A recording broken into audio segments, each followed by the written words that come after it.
श्री सीताराम शिखावस्थी के चैनल में आप सभी का स्वागत है। मैं हूं शिखावस्थी। वर्ष 2024 का पहला खरमास प्रारंभ हो चुका है।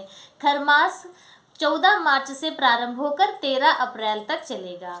वर्ष में 2 बार खरमास होते हैं। जब जब सूर्यदेव देवगुरु बृहस्पति की राशियों में प्रवेश करते हैं तब तब खरमास होता है। देवगुरु बृहस्पति की राशियां हैं धनु राशि और मीन राशि। तो जब जब सूर्यदेव धनु की राशि में प्रवेश करते हैं या मीन की राशि में प्रवेश करते हैं तब तब खरमास होता है।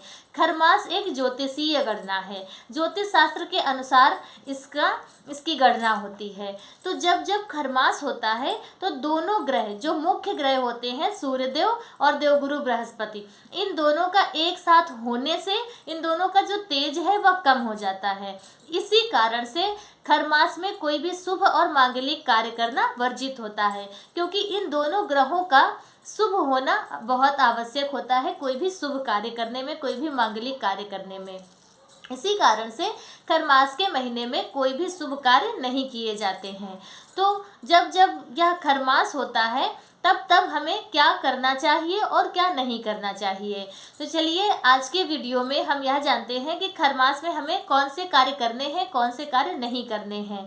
तो उसके पहले आप मेरे वीडियो को लाइक कर लीजिए और अगर आप पहली बार मेरे चैनल पर आए हैं तो प्लीज़ चैनल को सब्सक्राइब कर लीजिए।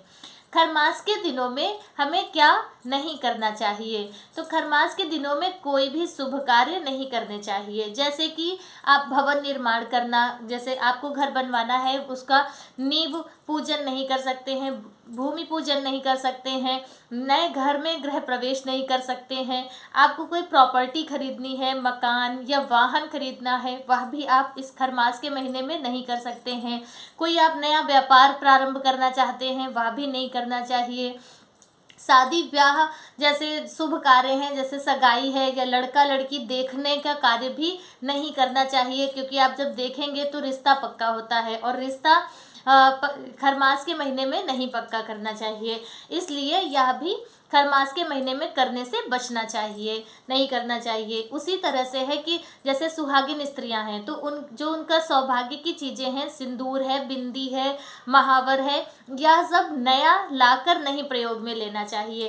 पहले से आपके पास रखा हुआ है तो आप उसे प्रयोग कर सकते हैं और नया खरीदना नहीं चाहिए। इन सब कार्यों से बचना चाहिए, क्योंकि खरमास के महीने में जो सूर्यदेव और देवगुरु बृहस्पति है उनका शुभ परिणाम प्राप्त नहीं होता है। इसी कारण से खरमास के महीने में कोई भी शुभ कार्य करने से बचना चाहिए, नहीं करना चाहिए। खरमास के महीने में नवविवाहिता जैसे हैं तो उन्हें जैसे मायके से ससुराल आना जाना है वह भी नहीं करना चाहिए, उससे भी बचना चाहिए। तो इस तरह के जो कार्य हैं वह खरमास के महीने में हमें नहीं करना चाहिए। मांगलिक और शुभ कार्य करना वर्जित होता है, लेकिन खरमास के महीने में धार्मिक कार्य करना बहुत ही अच्छा होता है, बहुत शुभ होता है। और धार्मिक कार्य जैसे कि धार्मिक कार्यों में है कि सामूहिक रूप से आप जैसे रामायण का पाठ करवा रहे हैं या भजन कीर्तन कर रहे हैं या भगवत गीता का पाठ करवा रहे हैं या कर रहे हैं, तो इन कार्यों को करने से सुख समृद्धि आती है, शांति मिलती है। और यह इस तरह के जो धार्मिक कार्य हैं वह करने चाहिए। खरमास के महीने में कोई भी शुभ कार्य नहीं होते हैं और जो तिथि त्यौहार जैसे कि अब इस बार खरमास के महीने में ही होली और होलाष्टक यह सब खरमास में ही पड़ रहा है। तो इस में जो नए आपको कोई भी नया काम नहीं करना है, जो आप करते आ रहे हैं वही चीज़ आपको इन दिनों में करनी है। और जैसे कि बस क्या है कि धार्मिक कार्यों में आप सूर्य भगवान की और भगवान विष्णु की पूजा खरमास के महीने में विशेष रूप से करनी चाहिए। यदि आप नहीं भी करते हैं तब भी खरमास के महीने में सूर्य भगवान को 1 लोटा जल जरूर चढ़ाएं। सूर्य भगवान को अर्घ दान करना बहुत ही शुभ माना जाता है खरमास के महीने में। और भगवान विष्णु की पूजा अर्चना विशेष तौर से करनी चाहिए। जैसे सत्यनारायण भगवान की कथा भी आप सुन सकते हैं या स्वयं भी कर सकते हैं। इस तरह से आप भगवान विष्णु की पूजा और भगवान सूर्य की पूजा विशेष रूप से खरमास के महीने में करनी चाहिए। भगवान सूर्य की और भगवान विष्णु की पूजा अर्चना खरमास के महीने में करने से सुख, शांति और समृद्धि प्राप्ति होती है। और उसी तरह से है कि खरमास के महीने में आप ज़रूरतमंदों की सहायता भी कर सकते हैं।